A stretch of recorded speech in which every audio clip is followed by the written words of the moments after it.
Hey everybody, good morning from Rye, New York. I have Shira and Anthem here. Shira, you are where in Anthem? Where are you? New York as well, not too far. Yeah, we start to have great weather. So all of you that think we're freezing, we're not. We have a great weather in the last 3 days. Anthem, how about yourself? I'm doing well, Danny. Thank you. I'm here in beautiful Bartlesville, Oklahoma. So I'm Wow, very happy to be here. Yes, it's beautiful. very nice. Beautiful weather. So I will start by the time people are getting on the call, as I always do, by reading a little bit of the bio of my guest, which is very impressive and it's probably going to take most of the session. But really interesting guest. And Anthem, we know each other for ages, and Anthem spoke first at our, I believe it was the Reed Smith conference we've done for blockchain in 2018, I believe. So let's start. Anthem is the co-founder of ransomware proof enterprise software solution company, Hera Software Development Inc., serving in-house build public blockchain software stack, Hercules, gold-backed cryptocurrency company Anthem Gold, and co-founder of precious metals dealer Anthem Vault. Wow, I don't know when you have the time for all of that. And I'm not done. Anthem, Hayek, Blanchard also served as both companies' chief executive officer, as well as a member of both board of directors. He was raised, and this is a topic we'll touch upon in a second, because he's a next gen. He was raised by the legendary gold bug and precious metals pioneers, James Blanchard, who helped restore Americans' right to own gold, and also found rare coin and bullion company, Blanchard and Company, once the world's largest. As Director of Strategic Development and Marketing with European-based Gold Money, Anthem helped develop and implement their current business model, overseeing marketing and product development efforts, which resulted in an increase of total value held by the company from $1 million in 2002 to $368 million by 2008. I can do baseball shows. You know, I can speak pretty fast when I need to. The company holds over $2 billion in client assets. $2 billion in client assets. He also assisted thousands of clients personally over the years, answering their questions regarding buying and selling gold and silver. From 2010 to 14, he served as an independent director and member of the audit committee, compensation committee, and nominating committee at Pernix Therapeutics Holdings. PTX is their symbol on the NASDAQ, a pharmaceutical company based in the Woodlands, Texas.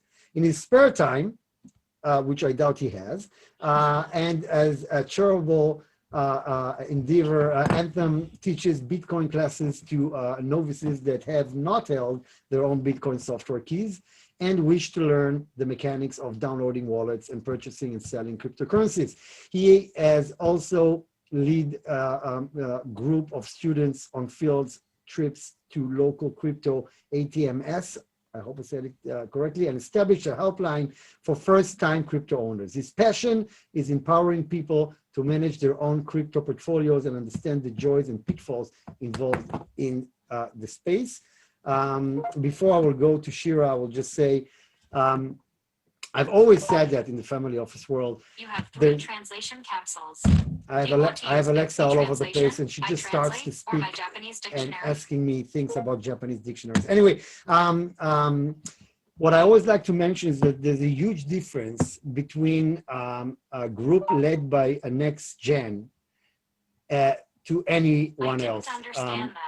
And shut up. And the thing is that, first of all, you know, a next gen wouldn't risk its reputation for a quick buck, which is, you know, in some firms, you see the salespeople, they need to make money. They need to make money fast at any cost.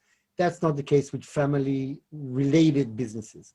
And I think it's also been proven, I don't think, it also has been proven that publicly traded companies led by family businesses versus their exact peers always did better, because when it's family-oriented, they care, they never stop working, and it's their baby. So I have several families that ended up investing in some family-owned businesses, funds, whatever it was. Some of them ended up on the boards of those companies. So I think that is a huge difference and worth mentioning. I'll talk about it in a second. I will jump to Shira, that has a very Israeli name, as I've mentioned to her before, which is understandable. She has roots. Shira is recognized crypto security executive, cryptocurrency, crypto security, and blockchain advisor, global keynote speaker, and influencer who has built 2 cyber security product companies. She had 2 exits in her past already and led multiple women in technology efforts. She currently serves as president of the NYC-based technology incubator Prime Tech Partners and the social media security firm Secure My Social. She also serves on boards of Pace University's cybersecurity program, the Executive Women's Forum for Information Security, leading women in technology, the blockchain company, Mainframe, and the artificial intelligence companies, TrueConnect and Pipestream. An expert in the human factors of information technology and security, she was named one of New Jersey's best 50 women in business, was named by CSO magazine as a woman of influence, was honored by CSO and the EWF with their One to Watch award, and was honored as the 2017 Outstanding Woman in InfoSec by the Cyber Hub Summit. Wow, that's amazing. I mean, whenever your husband says, you know, you should do the dishes, you're like, come on, look at that. You do that, you know. I'm too busy for all that. The joke was better in my head than actually executed. She has also been calculated by analysts to be top female cybersecurity influencer globally on social media. She also created numerous video series, including a series of interviews with the top executives of the most prominent cybersecurity and technology companies. She provides guidance to numerous Fortune 100 companies in areas related to cybersecurity and company thought leadership, and consults to various organizations in areas of business development and organizational dynamics. She has published many articles and lectures on topics related to human factors of cybersecurity, blockchain, and related topics, and holds several patents or pending patents in areas related to the application of psychology to improve information technology and cybersecurity. I managed to read your bio in less than 10 minutes. So good. Denny, I just wanted to add, you know, with Secure My Social and Prime Tech, I'm on their boards. I'm spending most of my time as advisor and chief strategy officer with Hera. And I do consulting as well to some of the Fortune 100, but my big focus is with Hera, growing this incredible company, very much believe in it, and just wanted to clarify that to the audience. Yeah, so I've read a little bit about your backgrounds, but if you can, you know, tell, you know, each and every one of you in your own words, you know, a little bit of your background, how you ended up doing what you do. So maybe we'll start with that. Anything I haven't mentioned or anything you guys can add to your story. Anthem. Oh, you did a pretty good job, Denny. I don't know. It's you're a really good communicator. So I mean, I did come from a really well-known gold family, like you mentioned, and really, you know, wealth is really what gold is always symbolized. And we're entering this new world where we already are in it. Data and software, the wealth, and the new energy, the new oil is all represented in data. And really, then it's about how do we keep this data most secure and most trustworthy. And I think that's really where there's this alignment from my family's past with gold and, you know, the world of finance, you know, to this kind of new world of data, you know, really driven by technology and cybersecurity playing a big role in that, obviously, you know, enterprise cloud. So, you know, that I would say that that's really kind of how our origin story, you know, really got here. I think you did a really good job of really kind of bridging, you know, the family office connections and kind of, you know, why you see these multi-generational stories like ours. So yeah, no, just thank you for the audience, and I really appreciate the opportunity to communicate with you. And maybe just before I go to Shira, just, you know, we'll ask you, because we're dealing with families, you know, how was it to be next generation? What did you learn from your father? And maybe even asking you if you have any siblings, if they're in their own path, if they, you know, because some folks would end up working with their parents' companies, you took your own direction. If you can share a little bit of that.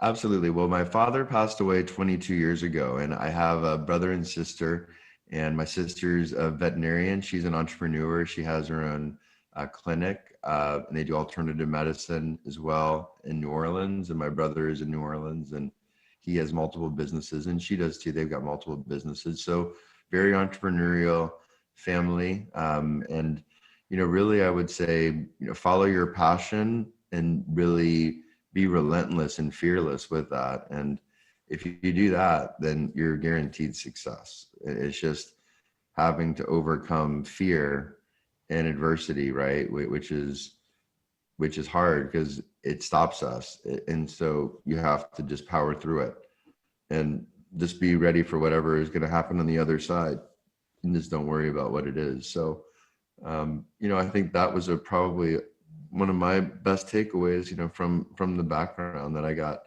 to be so lucky to be a part of. So, just keep moving and do it with passion, so.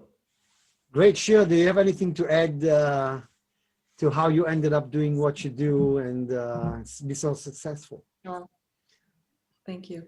So I have numerous advanced degrees in psychology and business. And when it really comes down to it, you're dealing with the human. You're either trying to create technology to help somebody or technology to trick somebody. At the end of the day, there's always somebody sitting there either addressing it or trying to mitigate it. So you have that human as the anomaly. And we talk a lot in the cyber world, that's my heavy play in the cyber and blockchain space, is they say the human is the weakest link in the chain. But when you're dealing with technology, you got to make them part of the solution, not part of the problem. And when I've been looking at companies, the companies I've been consulting to, and certainly with Herasoft, it's very important to look at technology, how we can actually circumvent all of this.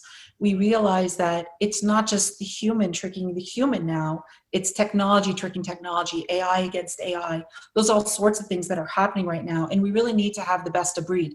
You deal with the people, you deal with the technology, but the process in the middle is the glue. So you got to figure out how to mitigate risk between the two and how to connect them all together. So that's been a very big interest of mine in the space, been talking about it, writing about it. I wrote a book last year about cybersecurity that deals in all these sectors. And cybersecurity actually has a play in every sector that you're dealing with or needs to. And we'll talk about it more, how cybersecurity is really attached to everything and how Herasoft really is addressing that. Great. Now, before we learn a little bit more about what you guys actually do in cyber security, how did COVID affect your life, your mental health, your sector? I mean, I think it's known that cybersecurity became way more prominent during COVID. So how did you see COVID affect your life, your company, and your sector? Certainly, if you don't mind, I'll jump in and talk about the cyber world. Just in general, as we all know, cyber attacks have gone up exponentially. Just because, if you think about, we went from a workforce of in-office with a small hybrid of at-home work or travelers to pretty much all work from home, all work remotely. And we're thinking about environments that people have to think about. They're multitasking, they're working quickly, they may have children they're taking care of, spouses, roommates, other dependents that they need to be aware of as they're also working. So think about sitting next to a child while they're on their Zoom with their classes, but they're also logging in from their device or their personal device because their separate office that is contained in a more private area is not reachable then, so we're multitasking. So the biggest problem they're seeing is not the stop and pause and think. So these attacks have gone up tremendously. People have been preying on the human factors of dealing with fear, sending out links about the latest and greatest information about COVID, talking about all sorts of things that people were so hungry for. So these risks have gone up tremendously. And people have literally been turning themselves upside down in their organizations. How do we train these individuals, but how also do we deal with ransomware attacks? How do we deal with malware attacks? How do we teach people that they really have to lock down everything all the time? So it's awareness, it's training. But companies have done pretty well, but we saw the massive And the biggest cyber attacks have come through phishing in all sorts of areas. So that has gone up and is going up even faster than we can even keep track of. So the cyber world is taking notice. And not only are they understanding that cybersecurity has to be integrated across everything, that organizations are now putting a cyber expert in their boardrooms as well. And the CISO who's just understanding or educated around cybersecurity is not enough. And cybersecurity is taking a mainstay pretty much across all sectors, whether it being healthcare, finance, insurtech, everything. So the play of understanding and what to do in terms of risk and mitigating that has become front and center. Thank you. So let's talk a little bit about Hera. What do you guys do really? If you can share with us a little bit about the company, and actually also Anthem, if you can also add, how did you come up with the idea to do to start the company? Thank you. Really, what we do is quite simple. We provide trusted commerce through trusted communication. And what HeraSoft does is it provides our clients, enterprises, governments with 100% uptime, ransomware proof, and guaranteed data integrity to the strongest level, which is into Bitcoin always. And really, through doing all of these things, we can provide total trust to the business and the commercial service and good being provided. And really, it was luck. We stayed curious. We started as a gold retail company. We founded 10 years ago. And about 8 years ago, Cynthia and I, my wife and I, co-founders, she's president, I'm CEO, decided to embark in public protocol development, public protocol being the type of software Bitcoin invented, and turned from tokenizing gold to creating an inventory log to trying to sell and license our inventory log to realizing that our inventory log had all these properties of ransomware proof in the sense that they're networks that require these tokens, these keys that are required to access the software. There's an economic cost. And so that's a barrier to entry. And also there's no single honeypot. There's no single vault of data and application that can be disrupted as a single point of failure, as a choke point. And so these types of public protocols, they're types of software that are distributed like a big giant web of information. And really it's the scaling of the internet that we're seeing. And we're seeing the prolific attacks now that are happening on the cyber front. I mean, it's just getting out of hand. I mean, it has been really just prolific the last 5, 6, 7, 8 years, kind of out of nothing. And now, we live in a world where there are a lot of these digital forms of third-party transferable value.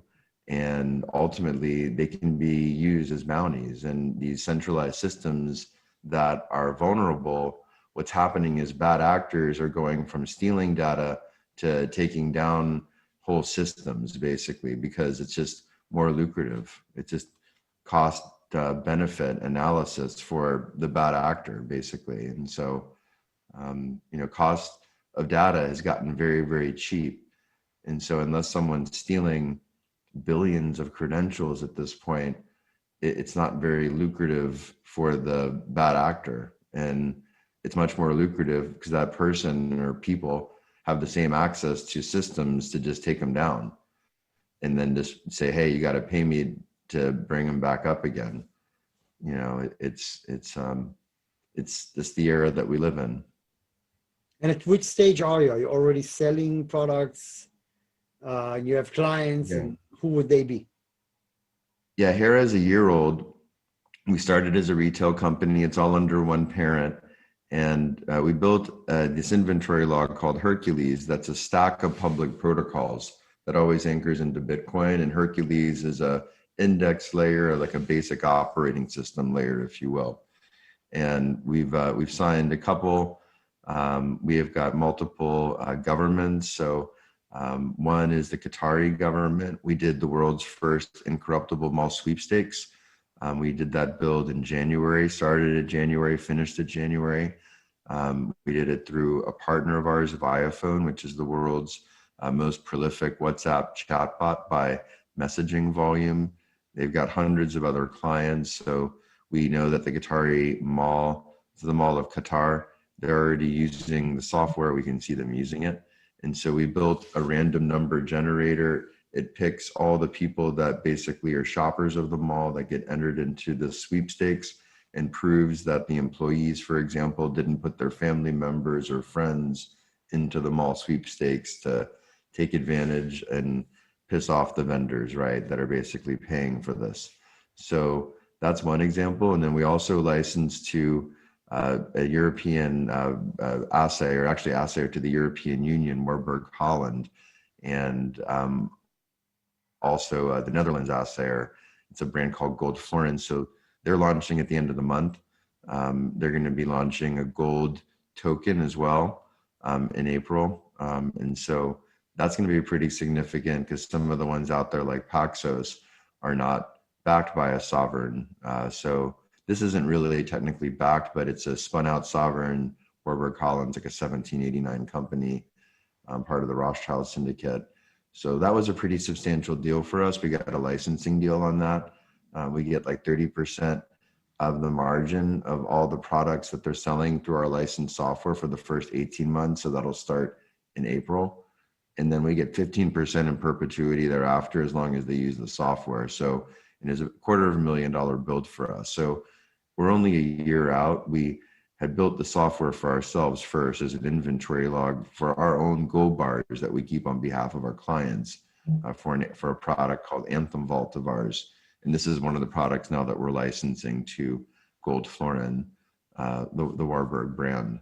And so I think for enterprise software company to be a year out and to already have, I mean, we literally founded Hera of January of last year, and we have 2 clients under our belt. I mean, a lot of times it takes multiple years just to finish one client. So in enterprise software, so this is cutting edge public protocol commercialization. I mean, really very few have been able to achieve any kind of commercial application of public protocol. And I think our team has found success by keeping what we do with our public protocol, Hercules, very simple.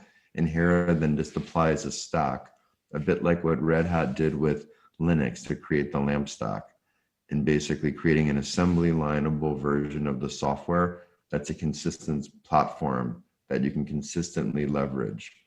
So it's quite an achievement that I have to say was luck, just keeping curious about our passion, about trying to make everybody in the world wealthy, you know, by having trusted commerce, you know. So I think through this curiosity, it led us to this most massive total available market in the world, enterprise software, cybersecurity, cloud. I mean, it's quite astounding. I mean, gold money that I came from that you mentioned, you know, my dad was a seed investor. I was there for 6 years during its startup years, and you know, it's $100 million market cap traded on the Toronto Stock Exchange today. So it's about as good as it gets on retail gold.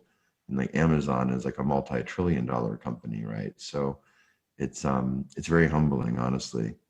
And I'm grateful that people like Shira and, you know, have the gravitas like her and people like her on our team, of which we now are really lucky to have many, you know, have you know, been attracted to our value. And it's been really humbling, honestly. You know, as an entrepreneur, it's you know, you know the difference. So when you get the best of the best, so it's quite humbling.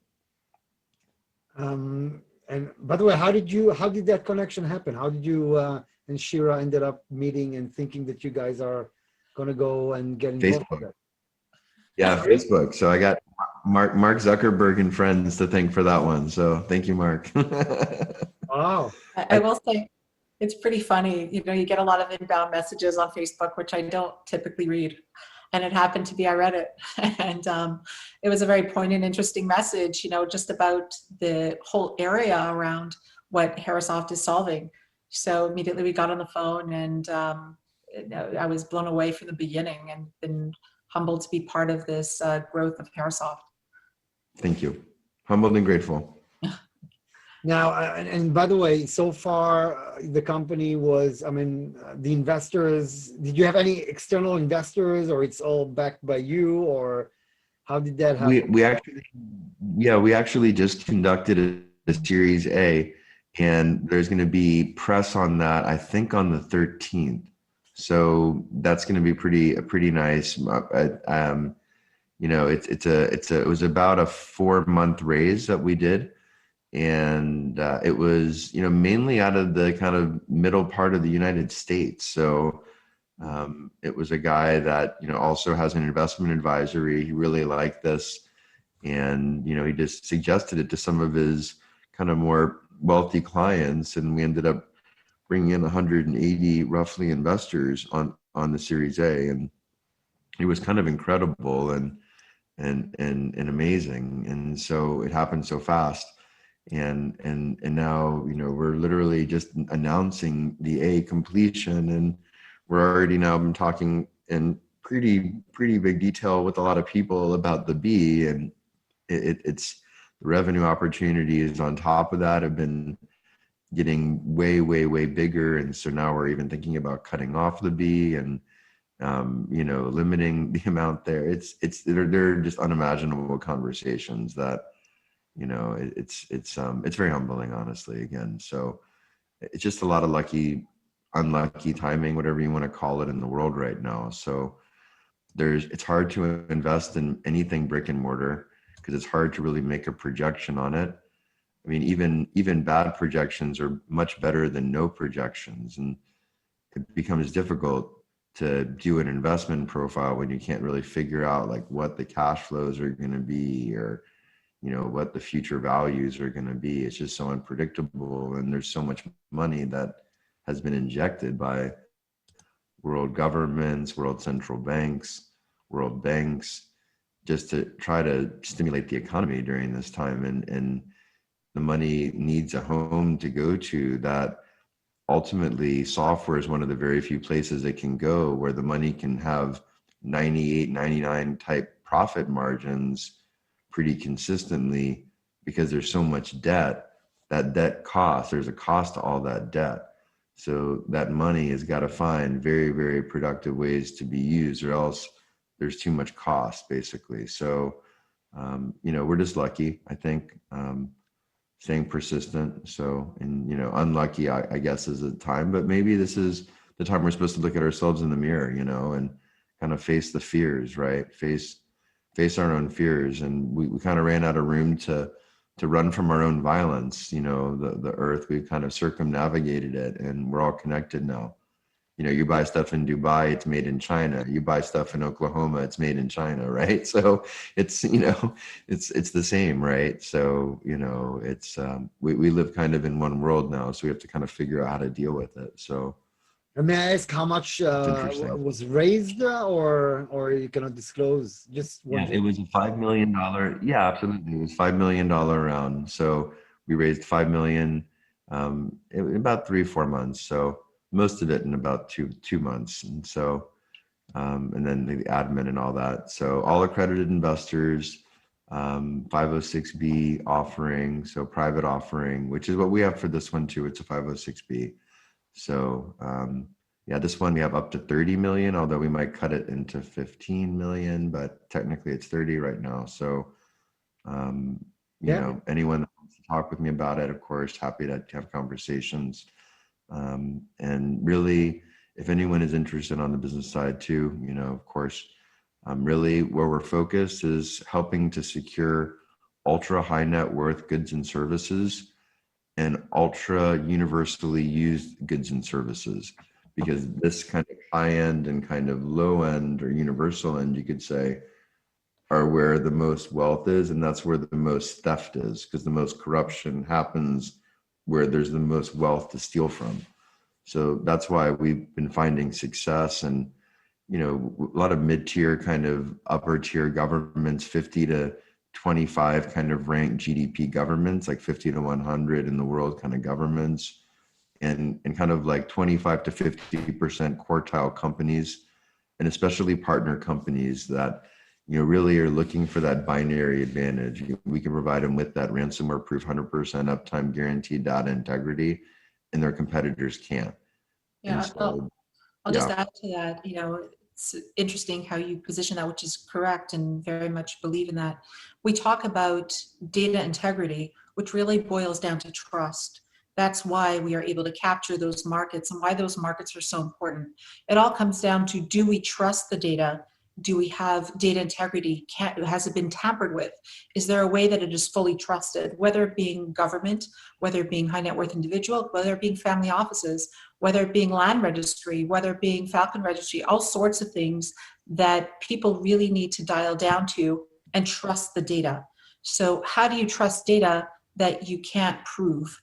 And when it boils down to it, when you do it in a way that it is done through a blockchain technology where it is integrity with a golden stamp on it, you really can't say that it's not a trusted source, because it is proven. Other times when it's not done in a way that it can't be compromised, there are ways that people can say, and it can be proven, that the data has been tampered with, and therefore trust is lost. Trust is key when it comes to any types of these commercializations or governments or any of the sectors that we've discussed, including enterprise.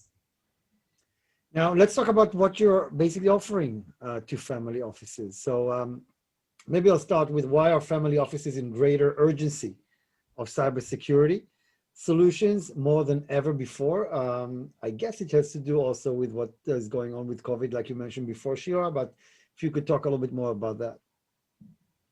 Well, I think also, if you think about family offices, I've dealt with, numerous family offices myself in my cybersecurity career. And it's not only worried about the family office in whole as investment, it's also the people, the members of the family offices, children, spouses, just across the sector, keeping it safe, keeping data safe, having proper data integrity. And because they're high profile, they become targets, whether it be phishing, spear phishing, whale phishing, in all sorts of ways. So to dial down and to really address that, they're looking for different solutions that can't be compromised. So it really runs the gamut of why it's needed and the urgency for it. Now, what topics to government institutions prioritize in services requested? We touched that a little bit. You mentioned you're working with at least one government. Happy to hear more about that. I'll mention we're now working with members of Ghana, and they have to deal with land registry. In the past, it's always written down, believe it or not, written down on papers that have been changed, and they're just starting to digitalize their records, which sounds to us so backwards and so behind, but they're really modernizing their technology and now becoming digitalized. However, there's a lot of corruption within governments, people of power, and the new ones coming in really want that data integrity, want to actually prove ownership, whether it being land registry, vehicle registry, just across all industries in government, that people have to prove ownership of. So that has become something that has been, booming for us, whether it be Ghana, different countries around that sector, as well as many other countries dealing with provability of ownership. Anything else you'd like to add on this, Anthem? I think it really is just, a simple, the more wealth there is, the more the wealth is a target. And so, really, again, where we're finding the traction with governments even is ultra high net worth, valued services and goods to them. So the mall sweepstakes is ultimately a luxury product in Qatar, and ultimately in Ghana, 30 million people. Land registry is a universal service there. And I think, again, where we're seeing, Costa Rica, Qatar, Ghana, these are all kind of ranked 100 to 50, kind of closer to 50, it looks like, roughly, in the world of countries, GDP, vehicle registry, all kinds of registries, IP registry, corporate registrations, anywhere where the government has the easiest way to solve a problem that's ultimately the most lucrative for all of the constituents the government serves, especially the most wealthy ones. So, That's where everyone benefits. The land mafias in these countries benefit, as do all the people that aren't in the land mafia, as do all the international land speculators and commercial real estate speculators and all these people that are outside that want to be able to trust that the next leader will be unable to delete all of the record keeping that happened before it. And that's what incorruptible, perfect data integrity, 100% uptime ransomware proof record keeping provides them with. And it's a win across the board. And by the way, you guys mentioned, governments that I think are more early adopters, more open to technology, and more, I would say, appreciate the world of cryptocurrencies and blockchain and all of that. And we're seeing even here, by the way, one of my guests in my next blockchain conference is the mayor of Miami, who's one of the coolest guys that I've met. Really, it's probably the coolest mayor. That now will be accepting, I think they're going to allow the citizens to pay in blockchain, in cryptocurrencies. And it's interesting. I mean, how does it in your homeland? I think, sure, you're originally from Canada. In your homeland, how do the governments here look at it? Because they've been very, how should I put it, suspicious when it came to anything to do with blockchain technology or not. Maybe I'm wrong. How do you see the acceptance of the governments around here to solutions like yours that involve that aspect? Sure. So, you talk about enterprises, you talk about financials, whether it being banks or large healthcare or even government. Everybody's developing blockchain in some way. They all have their blockchain labs.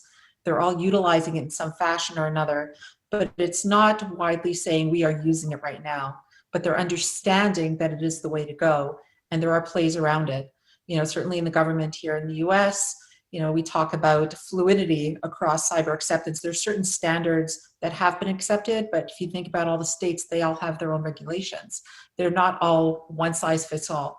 So when you talk about bureaucracy, you certainly have to deal a lot with that. But the integral part of it that is understood around data integrity and trust is being embraced. And actually, it's moving a lot quicker since COVID, because the upside of the advancement of technology, they said, let's call it the future of work, has advanced almost 7 years in a year in terms of having adaptability and moving along and trying to figure out where we are in the scope of things and what the fluid way that organizations are operating themselves.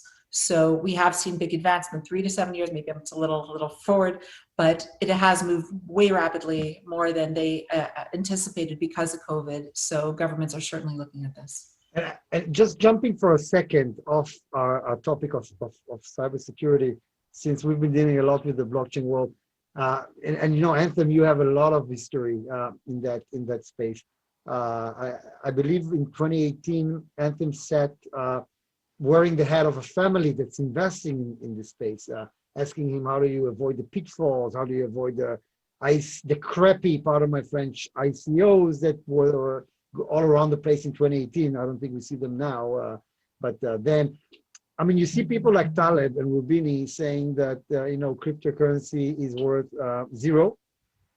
And then you see at the same week, Citibank, or I don't know who it was, JP, one of the big guys saying, Bitcoin is going to reach $150,000 this year.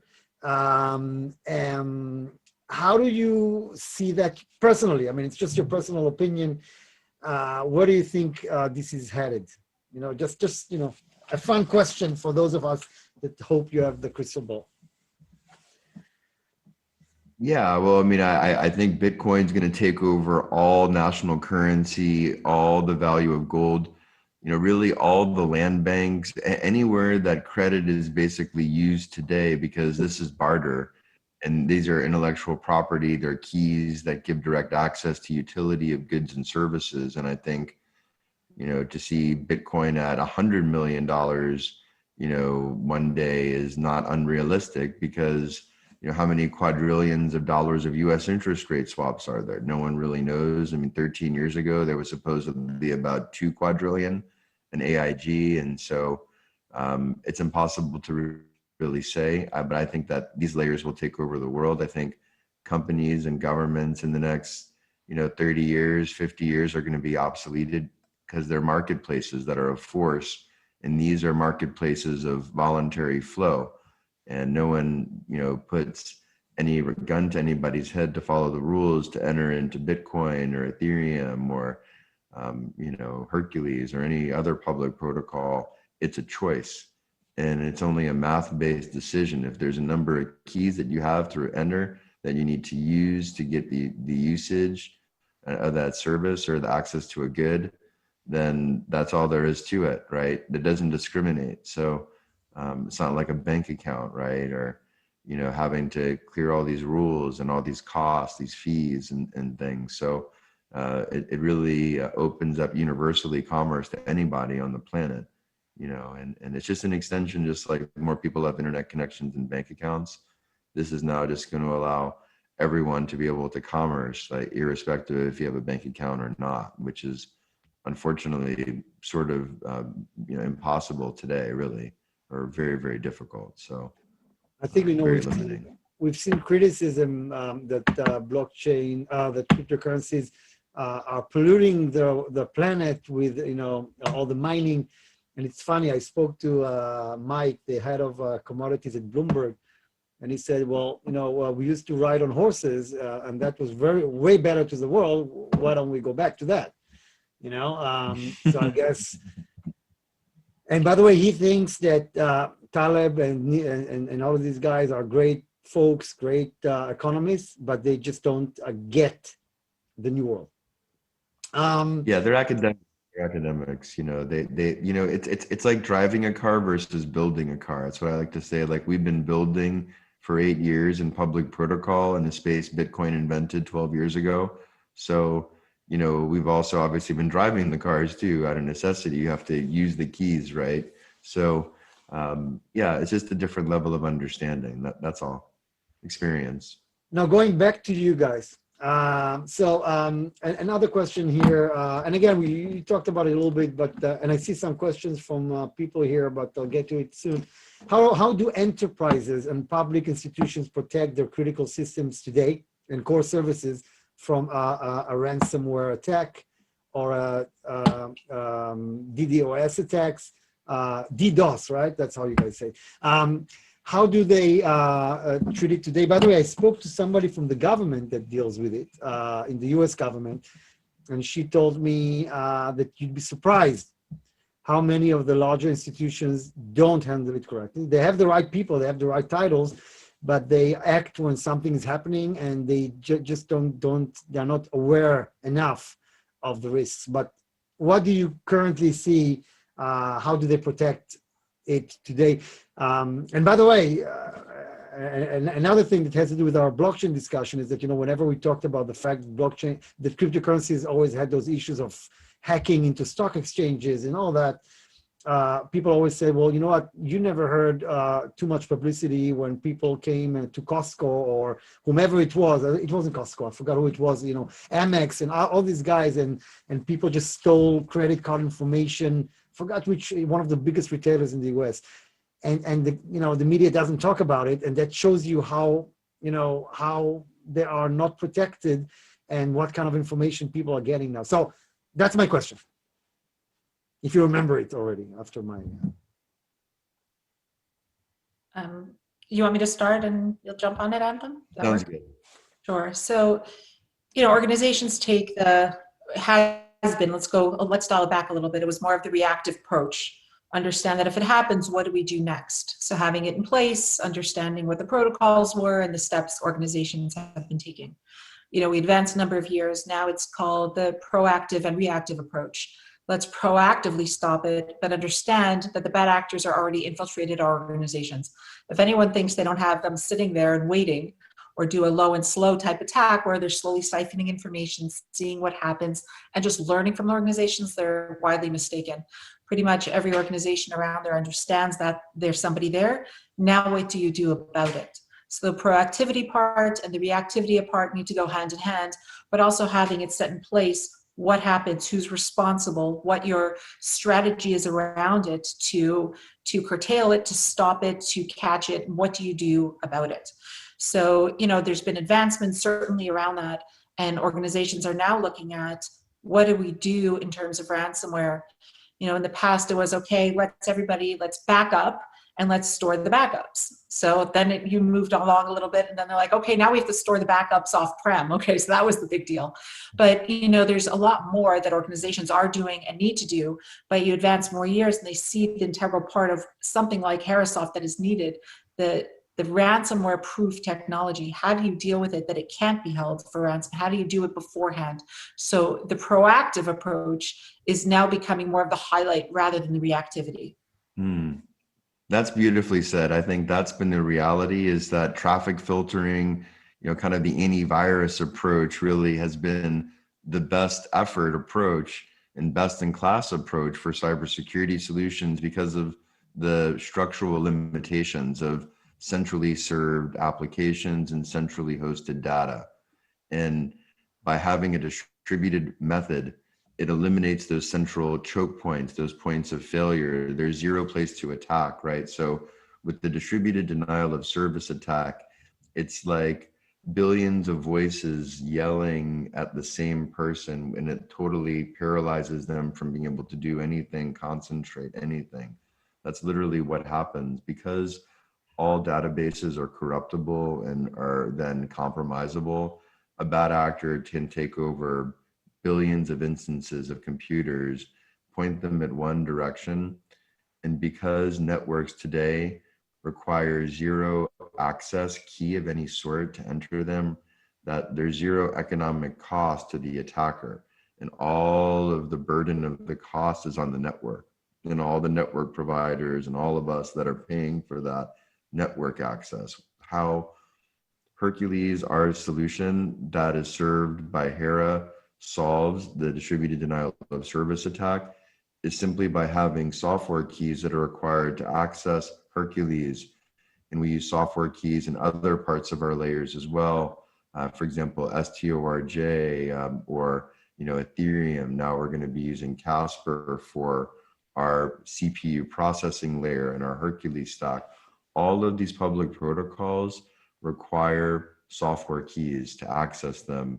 And so it's the economic cost of those keys to enter the network.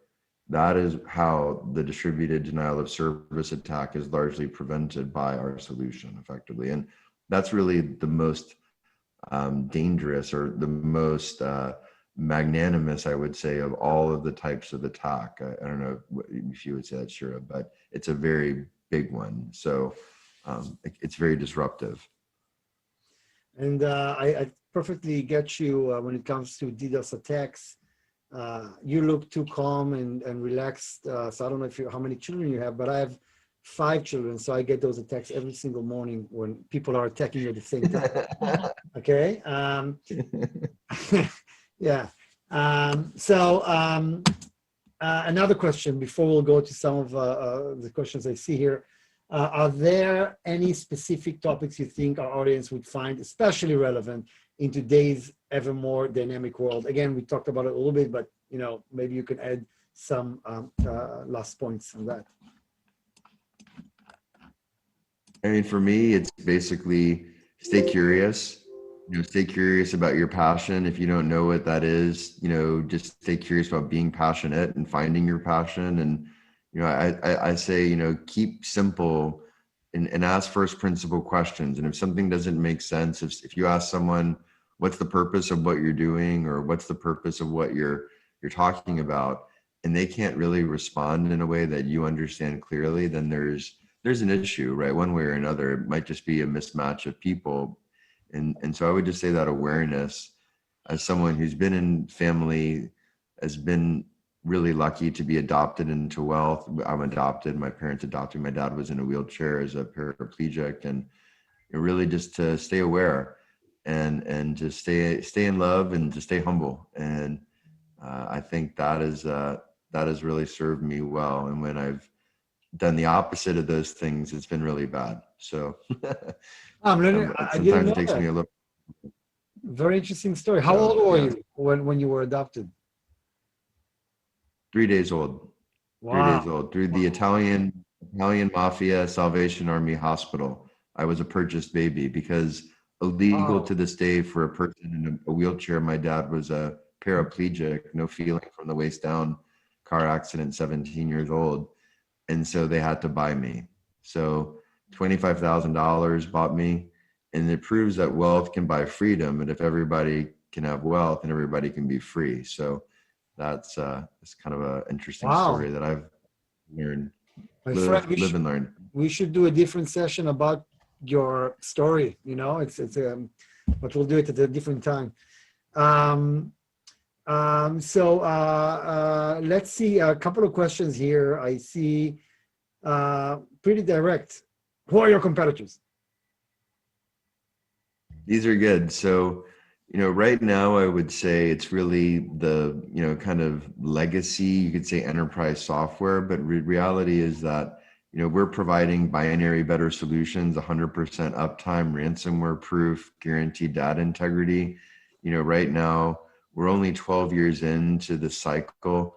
And so, I don't really think on the public protocol side, we've yet to really see the stack approach, and I'm really begging for it now because I think it'll indicate better market timing. I think we're still really early in the market timing. So I think that's the reason why we can't really identify any clear competitors that are providing a stack 100% protocol approach, anchoring into Bitcoin.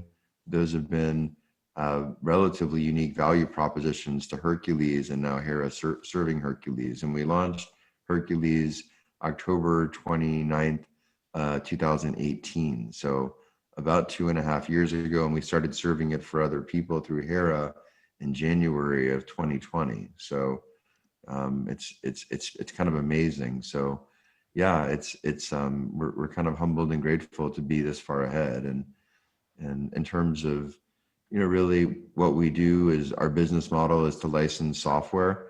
The more that we have to do up front that we haven't already done, the more we have to basically demand payment for it in increments, usually half up front, a quarter milestone, and a quarter on delivery. And then we'll have some sort of licensing deal, usually somewhere between 15 and 30%. And then we have some kind of, per increment typically. That's on if something we're licensing, it's more off the shelf.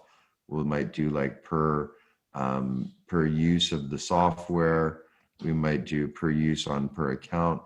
It really just depends. So, ultimately this is a really new space. So, we're getting into some new fields now. Healthcare is a big one.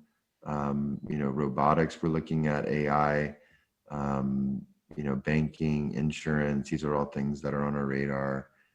Retail, e-retail, consumer goods, all on our radar. So anywhere where there's, again, ultra high net worth goods or services or universally used goods or services, that's where we're finding the traction.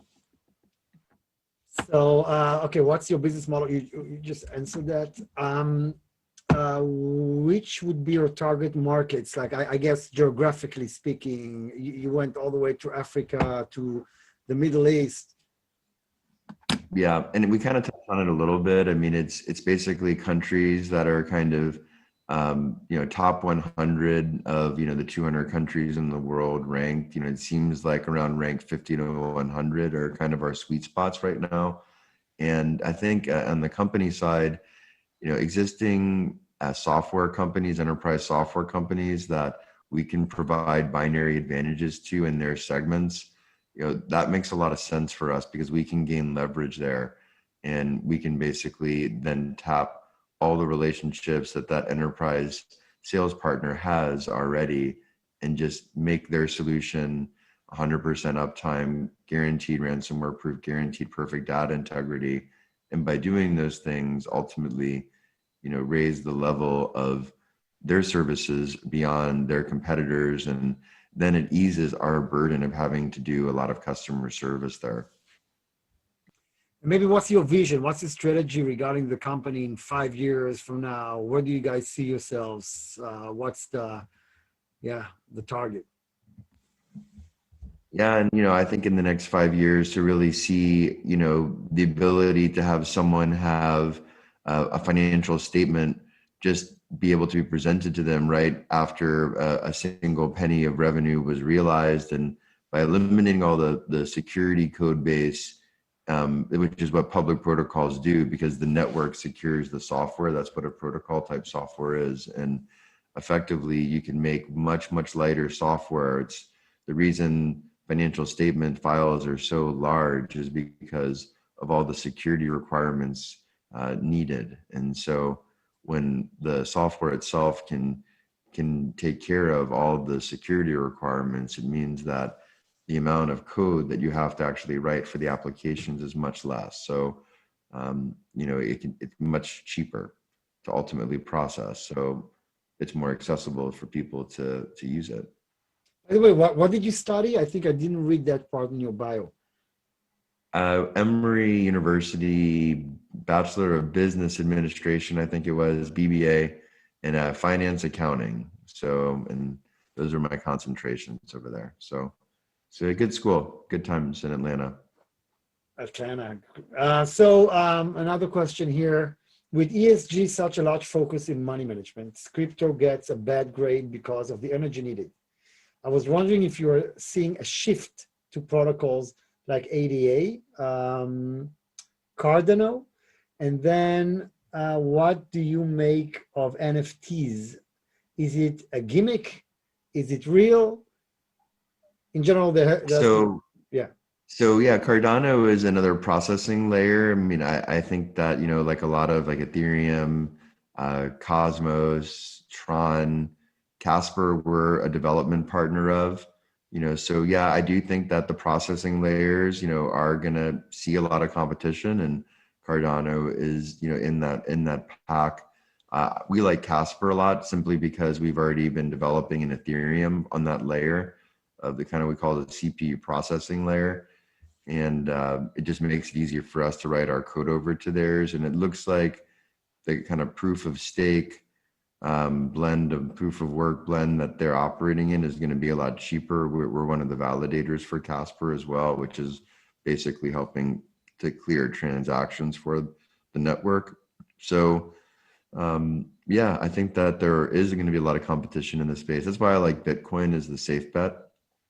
And then, in our case, we can plug and play in the stack, because unlike a Linux LAMP stack or a Cobalt stack or a Mongo mean stack or any of these central serve stacks, that each layer in our stack is secured. Each public protocol is secured. So we can basically remove Ethereum, plug in Casper, put in Cardano for Casper if we wanted to later.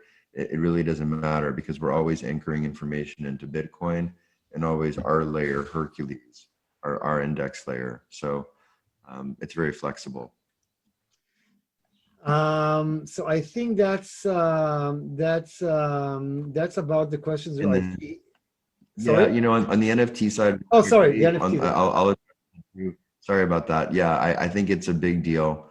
I think we're going to see commercialization of NFTs now. I mean, we're starting to see it in terms of collectible art, but I think we're going to see a lot more business applications, and we're starting to see that too. So we're dealing with like a music licensing royalty, some artwork and things like that, where provenance, chain of custody, licensing rights, those types of payments for royalties are all, I think, really around the corner. So I think that's a great market. I don't know about the collectibles. I think a lot of them will have a lot of value because there's flex value in having the oldest, record of something. So it does, I think, make sense. Now, I don't know about all the speculations in NFT, but art is in the eye of the beholder. So great. Anything else, Anthem and Shira, that you would like to add at this point?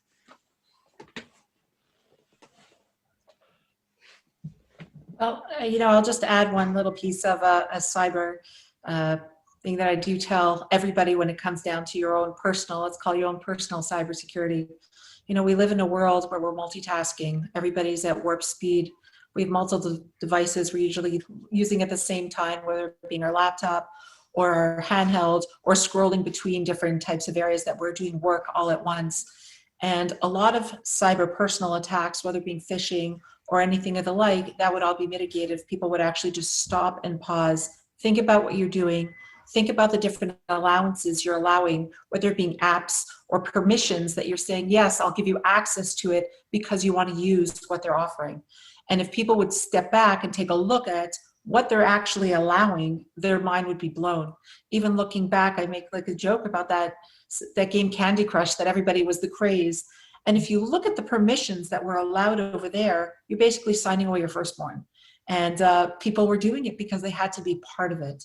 So it's also now cross-generational, where you have the older generations that kind of want to be in with it, or the younger generations that's how they communicate. Everything's online. They don't care about privacy. They don't care about things. But at the end of the day, the permissions, the stop and pause would really help everybody in terms of the way that they behave and their own personal security and their personal data integrity for themselves. Thank you. Anthem, anything else you'd like to add at this stage? No, humbled and grateful for the opportunity, Denny, and thank you, Shira, for being Anthem. an integral part of Hera and bring all your knowledge and intelligence through your experience to our team and being such a big part of it. So humbled and grateful to you all and all of the people attending. Thank you for your time.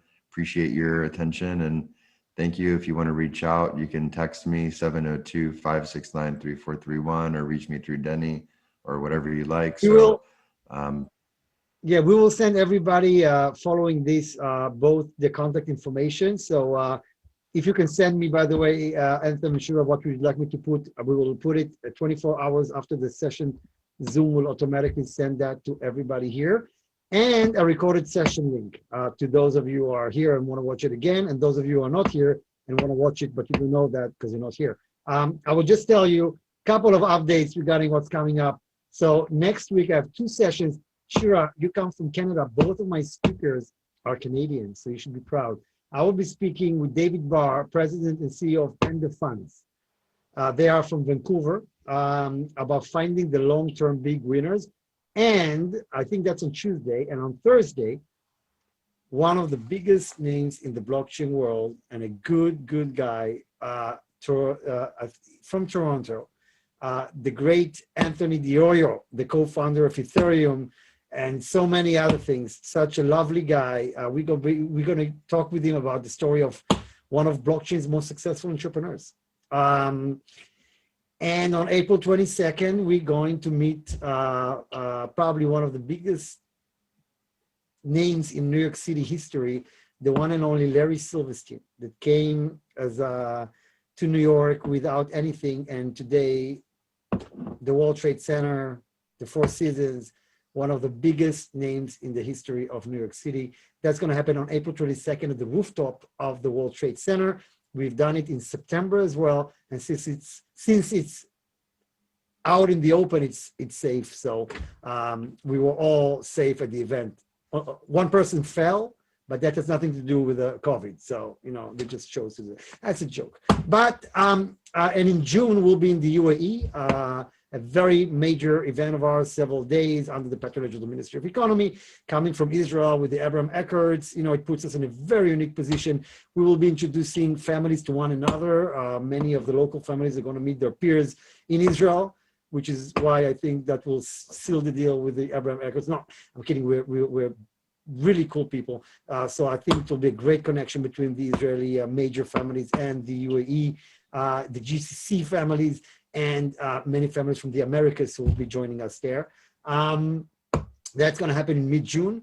And hopefully, guys, after the summer, we'll be back with all of the conferences you love so much in the UK and all around the world. And as I like to say, COVID has given us way more time with our loved ones, which is why we love them less, right? So suddenly you're looking at your kid and you're saying, he's not as bright as I thought when I only saw him 2 hours a week. No, I'm kidding. Guys, keep safe. I'm looking forward to seeing you all in person. And thank you all for being here. And Anthem, I'm telling you, we should do your life story like I've done with other family members. I'll talk to you about that. So thank you, everybody, for now. Thank you, everyone. Thank you, Shira. Keep safe. Thank you, everybody. Thank you. And Anthony. Next time. I'll work on my jokes. I got that some of them don't work. Thanks. They're great. Thank you, guys. Take care, everybody. Thank you. Very cool.